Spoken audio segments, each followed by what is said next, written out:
अच्छा, तो स्टूडेंट्स यहाँ पे हम लोग चैप्टर नंबर 8 का एक्सरसाइज करेंगे। चैप्टर नंबर 8 जो कि था लंब वृत्ताकार बेलन या राइट सर्कुलर सिलेंडर। तो हम लोग सबसे पहले क्वेश्चन नंबर 3 को देख लेते हैं।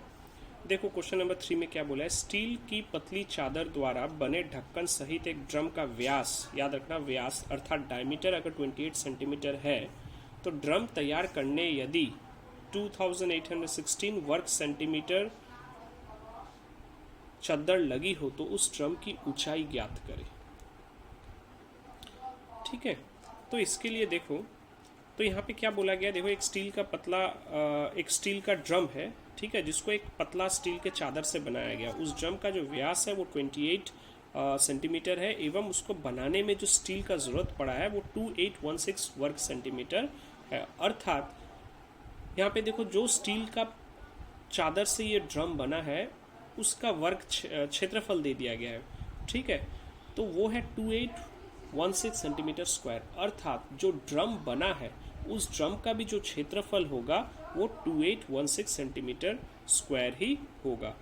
कौन सा क्षेत्रफल? संपूर्ण तल का क्षेत्रफल। तो बोला है हमें अब उसका ऊंचाई ज्ञात करना है। तो इसके लिए देखो मैंने पहले से ही इसको सॉल्व करके रखा था, तुम लोग को नोट भी मैं ऑलरेडी भेज चुका हूँ। तो देखो यहाँ पे ये जो ड्रम है ये 28 सेंटीमीटर डायमीटर है। तो अगर डायमीटर 28 सेंटीमीटर है तो इसका अर्धव्यास यानी रेडियस कितना होगा? डायमीटर का आधा मतलब d/2 अर्थात 28/2 तो 14 सेंटीमीटर। अब चद्दर का क्षेत्रफल जो होगा वो बेलन के संपूर्ण तल का क्षेत्रफल के ही बराबर हो, क्योंकि उसी चद्दर स्टील के उसी चद्दर से ये ड्रम जो है बना है। तो हम लोग जानते हैं फॉर्मूला क्या है संपूर्ण तल का क्षेत्रफल का, 2πr into are plus H, जहाँ पे आर है अर्धव्यास और एच है उस ड्रम का ऊंचाई। अब हमें यही एच ही प्रश्न में निकालने बोला गया है। तो सिमिलर बहुत इजी है, पाई के जगह हमने 22/7 जो पाई का मान है उसको बिठा दिया, आर का मान 14 सेंटीमीटर बिठा दिया, into 14 plus H equals to 2816। अब ये समीकरण में एच को एक साइड रख दो और बाकी सभी टर्म को दूसरे तरफ ले जाओ। तो यहाँ पे देखो h इक्वल्स टू 2816/88 माइनस 14, इसको सिंप्लीफाई करने पर 32 माइनस 14 अर्थात 18 सेंटीमीटर जो है वो है इस ड्रम का ऊंचाई। बहुत सिंपल था। अब चले आते हैं प्रश्न नंबर 7 पर। तो देखते हैं क्या बोला गया है प्रश्न नंबर 7 में। प्रश्न नंबर 7 में बोला है एक मुंह खुला एक लंब वृत्ताकार बर्तन के समग्र तल का क्षेत्रफल 2002 सेंटीमीटर स्क्वायर। अब देखो एक मुंह खुला मतलब वो जो ड्रम है उस ड्रम का एक हिस्सा मुंह जो है, मान लो ये वाला ड्रम है, इसका ये वाला मुंह जो है ये खुला हुआ है लेकिन नीचे वाला मुंह ढका हुआ है। अर्थात अब जो इसका संपूर्ण तल का क्षेत्रफल होगा उसमें हमें इस सर्कल का क्षेत्रफल को हटा देना होगा। ओके, फिर क्या बोला है, बर्तन के आधार का व्यास जो है 14 सेंटीमीटर। अगेन यहाँ पे जो डायमीटर दिया गया है 14 सेंटीमीटर, तो रेडियस हमें निकाल लेना होगा, डायमीटर का आधा अर्थात 7 सेंटीमीटर।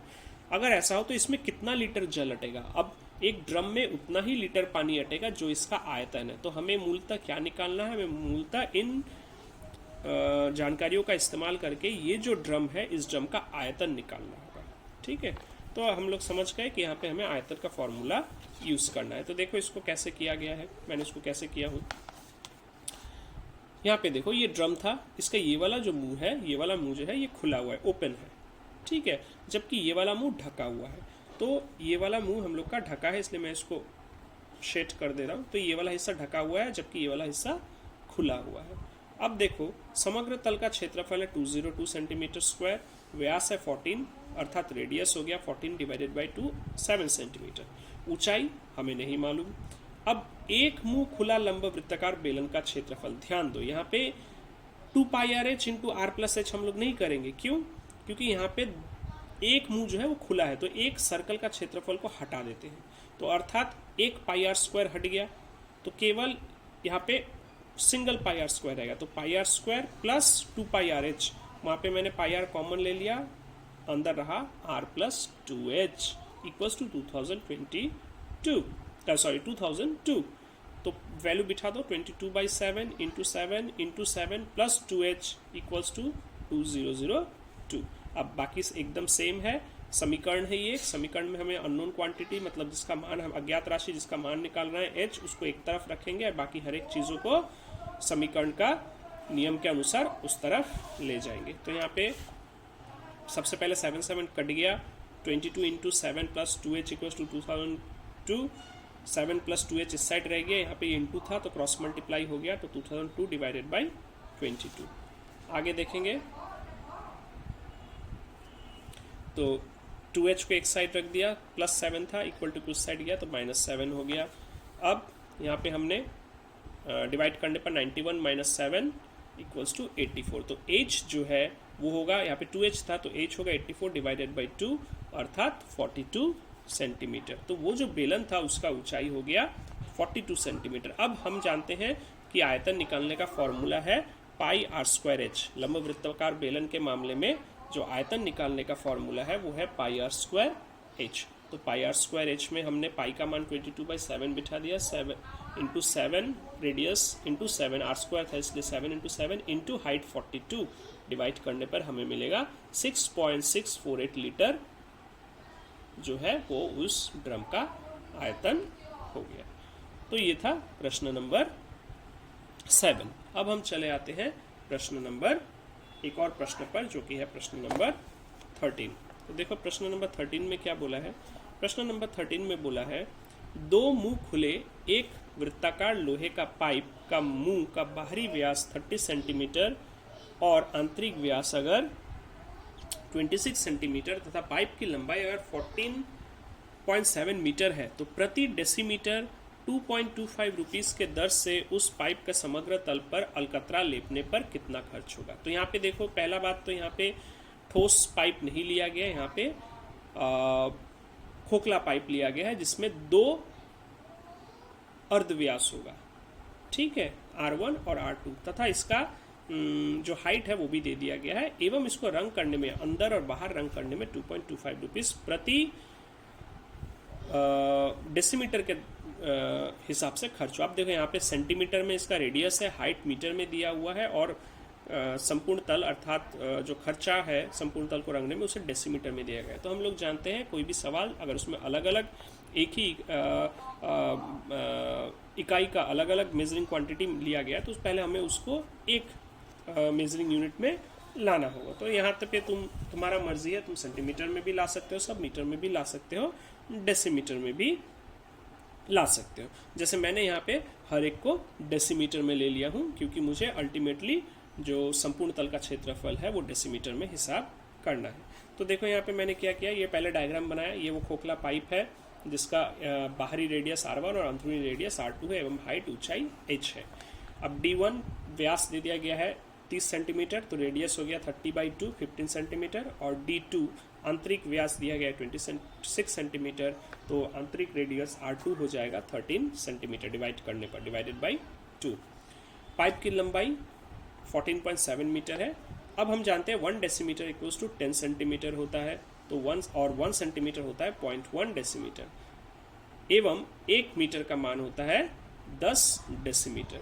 तो जो हमें मीटर में जो हमें यहाँ पे रेडियस जो है जो हमें सेंटीमीटर में दिया हुआ था उसको हम डेसीमीटर में बदलने के लिए क्या करेंगे, क्योंकि 1 सेंटीमीटर होता है 0.1 डेसीमीटर तो 15 इंटू 0.1 1.5 डेसीमीटर। ठीक उसी प्रकार रेडियस R2 13 सेंटीमीटर था इंटू 0.1 डेसीमीटर तो हो गया 1.3 डेसीमीटर एवं हाइट जो था 14.7 मीटर था, 1 मीटर जो होता है 10 डेसीमीटर होता है तो 14.7 इंटू 10 हो गया तो 147 डेसीमीटर हो गया इसको ऊंचाई।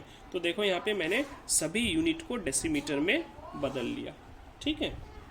अब खोखले बेलन का समग्र तल का क्षेत्रफल, पहला ही जो वीडियो है एवं जो नोट का पहला पेज था उसी में मैंने बताया था कि समग्र तल का जो क्षेत्रफल का फॉर्मूला है वो है 2π into R1 plus R2 into H plus 2π into R2 square minus R1 square. तो आप क्या करेंगे, सिंपली जो मान हमने निकाला है उसको यहाँ पे बिठा देंगे। तो बिठाने पर देखो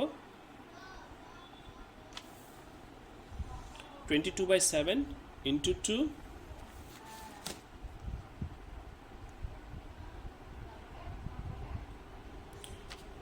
22/7 इंटू 2 ब्रैकेट 1.5 प्लस 1.3 इंटू 147, ये बाहरी रेडियस और ये अंदरूनी आंतरिक radius plus height sorry into height 147 plus 1.5 whole square minus 1 R1 square minus R2 square अर्थात 1.5 whole square minus 1.3 whole square. अब सिंपली मैथमेटिक्स है, जस्ट इंटू करेंगे, प्लस करेंगे और इंटू करेंगे, करने पर हमें यहाँ पे मिलेगा 2 इंटू 22/7 इंटू 412.16। अब इनको डिवाइड करने पर, डिवाइड करके तुम लोग देखोगे, मैंने यहाँ पे रफ में डिवाइड नहीं किया हूँ, करके तुम लोग देखोगे कि आंसर आएगा 2590.72 डेसीमीटर स्क्वायर।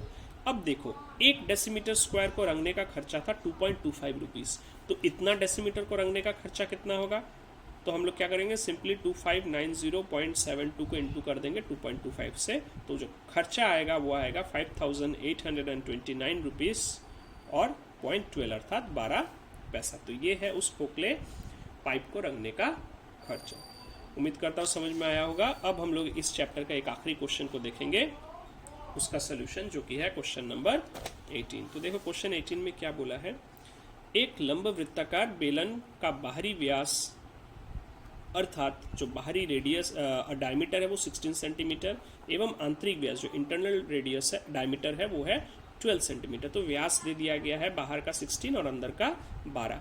बेलन की ऊंचाई है 36 सेंटीमीटर, जो बेलन का हाइट है h वो है 36 सेंटीमीटर। अब इसको गला के 2 सेंटीमीटर व्यास वाले एवं 6 सेंटीमीटर लंबे कितने बेलन तैयार किए जा सकते हैं? तो यहाँ पे ध्यान दो, एक खोखला बेलन था, उस बेलन को पिघलाया गया, गलाया गया, गला के उससे एक क्या बनाया गया, उससे एक नहीं, ठोस बेलन, कुछ ठोस बेलन बनाए गए, जिनमें से प्रत्येक का जो रेडियस है वो है डायमीटर जो है प्रत्येक का वो है 2 सेंटीमीटर एवं जो हाइट है 6 सेंटीमीटर। तो बोला ऐसे कितने बेलन बनाए जा सकते हैं? तो यहाँ पे ध्यान देना, एक वस्तु को गला के अगर दूसरा वस्तु बनाया जा रहा है तो उसका आकार में परिवर्तन आ सकता है, लेकिन उसका एक चीज़ जो सेम रहेगा वो है उसका आयतन। तो इसका मतलब क्या हुआ, ये पहला बेलन का आयतन और ये दूसरे बेलन का जो कुल आयतन है वो समान होना चाहिए। याद रखना, कुल आयतन मतलब मान लो 10 ठोस बेलन बनाए गए पहले वाले को पिघला के, तो पहला वाला का जो खोखला बेलन का आयतन है वो समान होगा ये जो 10 अलग अलग बेलन बने हैं पिघलाने के बाद उनके बराबर। लेकिन यहाँ मैंने बस समझाने के लिए बोल रहा हूँ 10, हमें वही हिसाब करके निकालना है कि कितना बेलन बना है। तो ये तक कैसे होगा, ये खोखला बेलन का जो आयतन है इससे हम लोग डिवाइड करेंगे इस एक ठोस बेलन के आयतन को, तो हमें मिल जाएगा कि कितने ठोस बेलन बनाए जा सकते हैं। तो देखते हैं। तो देखो सबसे पहले जो खोखला बेलन था उस बेलन का डायमीटर, बाहरी डायमीटर 16 सेंटीमीटर अर्थात रेडियस हो गया 16/2 8 सेंटीमीटर। जो अंदरूनी डायमीटर है 12 सेंटीमीटर अर्थात रेडियस हो गया 12/2 6 सेंटीमीटर और हाइट 36 सेंटीमीटर। इसका फॉर्मूला क्या है आयतन का, मैंने लिखवाया था, volume of A hollow cylinder और खोखले बेलन का आयतन हो गया πr1² minus r2² into h अर्थात 22/7 इंटू 8² माइनस 6² इंटू 36।